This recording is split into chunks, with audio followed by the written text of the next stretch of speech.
Tema: Organización del Poder Judicial de la Federación. Alumna: Lisbeth José Martínez.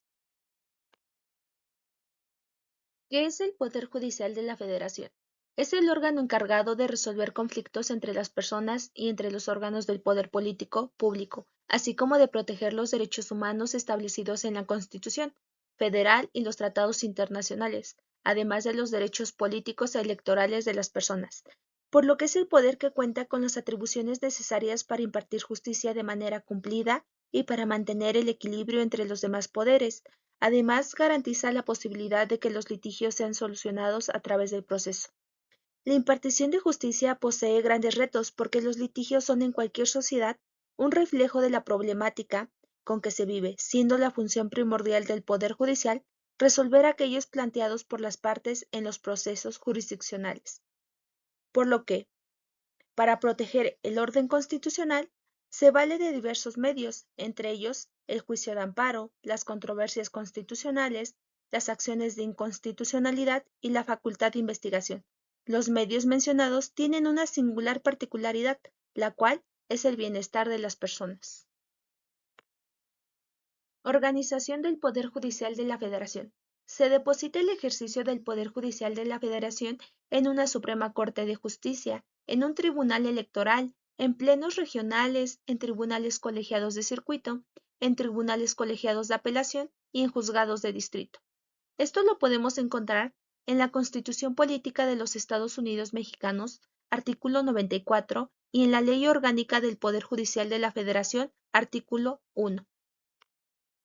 Suprema Corte de Justicia de la Nación, la cual se erige como el máximo tribunal del país y su principal función es vigilar que las leyes y autos de autoridad se ajusten a la Constitución. Se integra por 11 ministros, uno de los cuales es el presidente. El Senado elige a los ministros y entre ellos propone al presidente.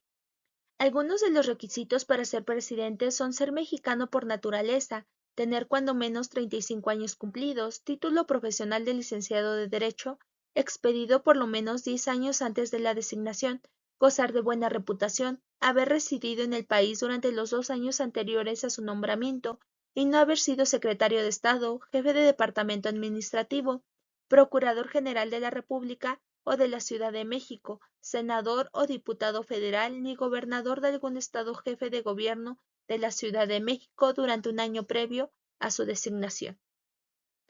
La Suprema Corte se compone por plenos y salas. En el primero es cuando los 11 ministros se reúnen en el salón de sesiones a debatir los asuntos que deben resolver. Es ahí cuando se dice que la Suprema Corte de Justicia de la Nación funciona en pleno. Si bien los 11 ministros son importantes, no es necesario que todos los ministros estén presentes para llegar a una determinación, por lo que el pleno puede desarrollarse con la participación de solo 7 ministros, en el cual sus decisiones tendrán validez, excepto cuando se trate de controversias constitucionales o acciones de inconstitucionalidad en las que se requiera la presencia de al menos 8 ministros. El Pleno de Justicia de la Nación puede conocer sobre controversias constitucionales y acciones de inconstitucionalidad, del recurso de revisión contra sentencias pronunciadas en la audiencia constitucional por los jueces de distrito o los tribunales unitarios de circuito, entre otros casos, cuando subsiste en el recurso un problema de constitucionalidad de normas generales, de casos en los que las autoridades traten de eludir el cumplimiento de una sentencia de autoridad federal, de las contradicciones de tesis sustentadas por las salas de la Suprema Corte, por los tribunales colegiados de circuito en materia común y las que se produzcan entre la Corte y las salas de Tribunal Electoral del Poder Judicial de la Federación, de la designación de algún o alguno de sus miembros o algún juez o magistrado de circuito, algunas de las cámaras de Congreso o algún gobernador de Estado en caso de violación a las garantías individuales, y averiguar alguna violación que se cometa en el proceso de algún poder de la Unión. La Suprema Corte emite opiniones autorizadas que remite a los órganos competentes, por lo que el Pleno puede resolver directamente los asuntos o expedir acuerdos para remitirlos en salas y a los tribunales colegiados de circuito para lograr mayor prontitud en su despacho. Las salas Funcionan en 2 salas y está integrada por 5 ministros, pero basta la presencia de 4 para que éstas funcionen, y el presidente de la Suprema Corte no puede participar en ninguna de ellas. La primera sala resuelve fundamentalmente asuntos civiles y penales, mientras que la segunda son en materia administrativa y laboral. Además, las salas pueden conocer, entre otros asuntos, de recursos de apelación contra sentencias dictadas en controversias ordinarias en las que la Federación sea parte, de recursos de revisión de amparo contra sentencias pronunciadas en audiencia constitucional por los jueces de distrito o Tribunal Unitario de Circuito, en supuestos del recurso de revisión contra sentencias que en amparo directo pronuncien los tribunales colegiados de circuito, de las denuncias de contradicción de tesis que sustenten 2 o más tribunales colegiados de circuito y de los asuntos delegados por el Pleno de la Suprema Corte. Tribunal Electoral, máxima autoridad jurisdiccional en materia electoral. Excepto cuando se trate de acciones de inconstitucionalidad de leyes electorales federales y locales, cuya resolución corresponde a la Suprema Corte. El Tribunal Electoral es encargado de resolver en última instancia cualquier impugnación o controversia que se presente en los procesos electorales federales y locales. Realizan el cómputo final de la elección presidencial y formulan la declaración de validez de la elección y del presidente electo en el país. También están facultados para resolver de manera definitiva e inatacable los medios de impugnación previstos en la Ley General de Sistemas de Medio de Impugnación en materia electoral, ya sea en 1 o 2 instancias. El Tribunal Electoral se integra por una sala superior y 5 salas regionales. La sala superior tiene su sede en la Ciudad de México, compuesta por 7 magistrados electorales. Los magistrados son electos por las 2/3 partes del Senado o en sus recesos por la Comisión Permanente del Congreso de la Unión. De los magistrados electos se elige al presidente, el cual dura en su cargo 4 años, en los cuales también preside el propio tribunal. Las salas regionales son órganos de funcionamiento temporal, es decir, únicamente laboran durante el tiempo en el cual se llevan a cabo elecciones federales. Resuelven las controversias que se presenten en los procesos electorales federales, en el territorio que a cada sala corresponda. Tienen su sede en las ciudades de Jalapa, Toluca, Ciudad de México, Monterrey y Guadalajara, cabeceras que corresponden a las 5 circunscripciones electorales en que se divide el territorio nacional. Cada una de las salas regionales está integrada por 3 magistrados electorales. Estos se eligen mediante el mismo procedimiento empleado en la elección de los integrantes de la sala superior y duran en su cargo un periodo improrrogable de 8 años. Asimismo, el Tribunal Electoral cuenta con una comisión de administración encargada de administración, vigilancia, disciplina y carrera judicial. ¿Cuáles son las funciones más importantes del Tribunal Electoral?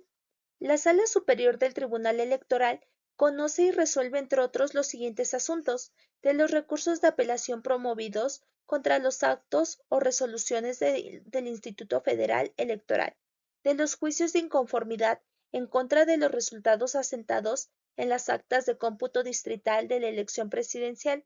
Una vez resueltos dichos juicios, la Sala califica la elección para poder emitir la declaración de validez de los comicios electorales y otorgar la constancia del presidente electo. De los recursos de reconsideración promovidos en contra de las resoluciones de fondo que emitan las salas regionales en los juicios de inconformidad, así como en contra de la asignación de senadores y diputados federales por el principio de representación proporcional. De los juicios de protección de los derechos políticos electorales de los ciudadanos mexicanos, de los juicios de revisión constitucional electoral, de los conflictos laborales suscitados entre el Tribunal Electoral del Poder Judicial de la Federación o el Instituto Federal Electoral, con sus respectivos trabajadores. De la impugnación interpuestas en contra de la determinación y aplicación de sanciones por violación a las leyes electorales.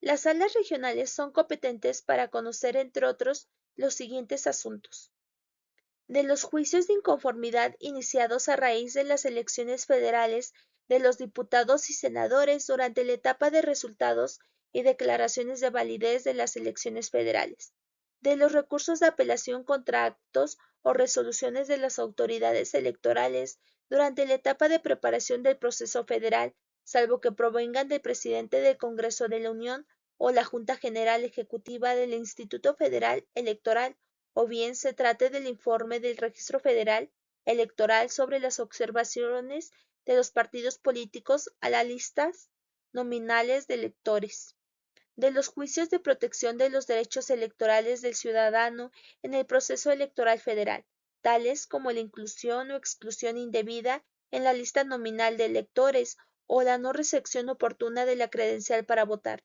Las salas regionales son las encargadas de resolver en única instancia y de manera definitiva. Y como dato adicional, el Tribunal Electoral del Poder Judicial de la Federación no tiene competencia para pronunciarse sobre la inconstitucionalidad de leyes. Plenos regionales. Ley Orgánica del Poder Judicial de la Federación, artículo 42.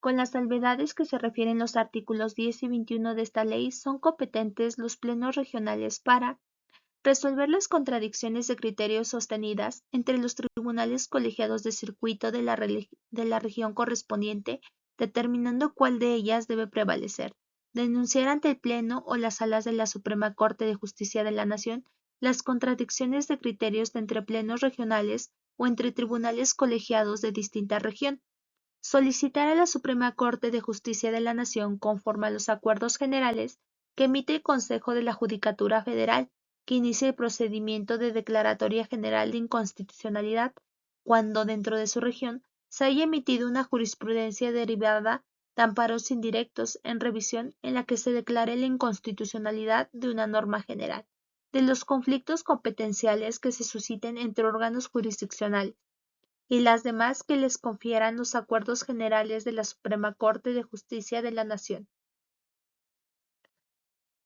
Los tribunales de circuito.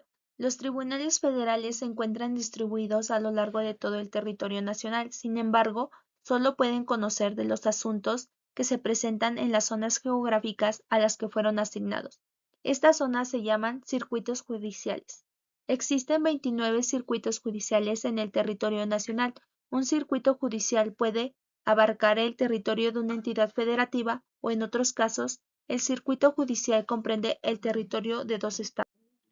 Los tribunales de circuito pueden ser colegiados cuando sus integrantes son 3 magistrados o unitarios cuando el titular es un magistrado. Los magistrados en su trabajo son apoyados por un secretario, secretarios proyectistas, actuarios y otros empleados.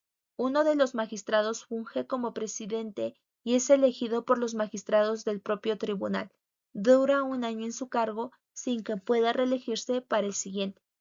El presidente del tribunal colegiado de circuito representa al tribunal, distribuye los asuntos entre los magistrados y dirige los debates que se presentan a la hora de resolver los juicios, además de que firma las resoluciones del tribunal con el magistrado ponente y el secretario de acuerdos. Las resoluciones de estos tribunales se toman por unanimidad o mayoría de votos de sus integrantes, quienes no pueden abstenerse de votar, sino cuando tengan excusa o impedimento legal para ello.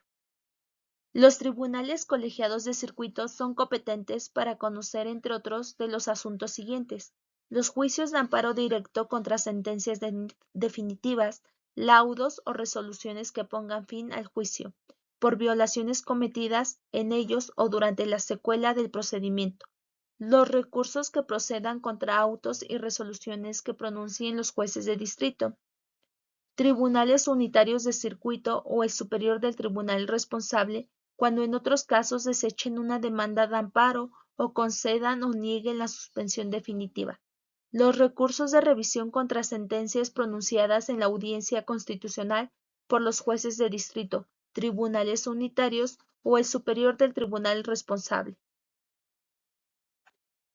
Los conflictos de competencia que susciten entre jueces de distrito o tribunales unitarios de circuito en materia de juicios de amparo. Los impedimentos y excusas que en materia de amparo se susciten entre jueces de distrito y en cualquier materia entre los magistrados de los tribunales de circuito. los recursos de reclamación, los recursos de revisión contra resoluciones definitivas de los tribunales de lo contencioso administrativo federales y de la Ciudad de México, los asuntos delegados por el Pleno de la Suprema Corte de Justicia de la Nación. Los tribunales unitarios de circuito son competentes en materia civil, penal o administrativa y tienen encomendado resolver fundamentalmente los juicios de amparo contra actos de otros tribunales unitarios de circuito que no constituyan sentencias definitivas. Apelaciones de juicios, excepto el de amparo, en el que se debe promover la revisión ante tribunales colegiados que se hayan tramitado en primera instancia ante los juzgados de distrito. Esto significa que son tribunales de segunda instancia en materia de juicios federales. El recurso de denegada apelación, que se interpone cuando un juez de distrito no admite una apelación. Conflictos de competencia entre jueces de distrito y la calificación de impedimentos y excusas, excepto en lo relativo a juicios de amparo. Como dato interesante, es importante precisar que actualmente la Ley Orgánica del Poder Judicial de la Federación ya no contempla como parte del Poder Judicial Federal a los tribunales unitarios de circuito, que fueron sustituidos por tribunales colegiados de apelación. Juzgados de distrito.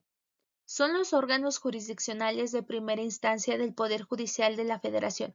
Están a cargo de un juez de distrito, quien es auxiliado por secretarios, actuarios y otros empleados. En algunas ciudades, como las de México o Guadalajara, los juzgados de distrito están especializados por materias como penal, civil, administrativa, entre otros, mientras que en otros lugares los juzgados de distrito conocen indistintamente de cualquier materia. Entre sus funciones está conocer de las controversias que se susciten con motivo del cumplimiento o aplicación de leyes federales en materia civil, penal y administrativa, resolver juicios de amparo indirecto en materia civil, penal, administrativa y laboral. Para mayor información, consultar artículo 44 al 62 de la Ley Orgánica del Poder Judicial de la Federación.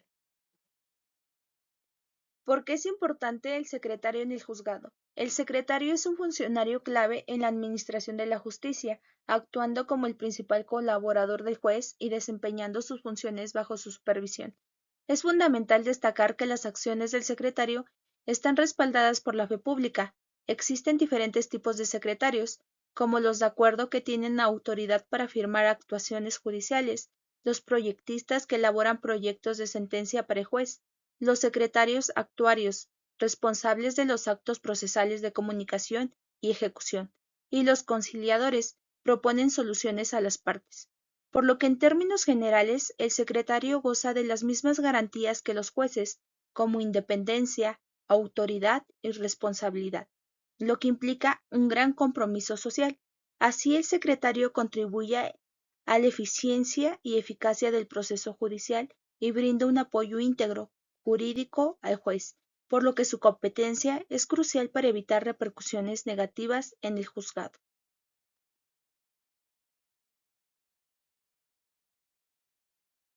Gracias por su atención.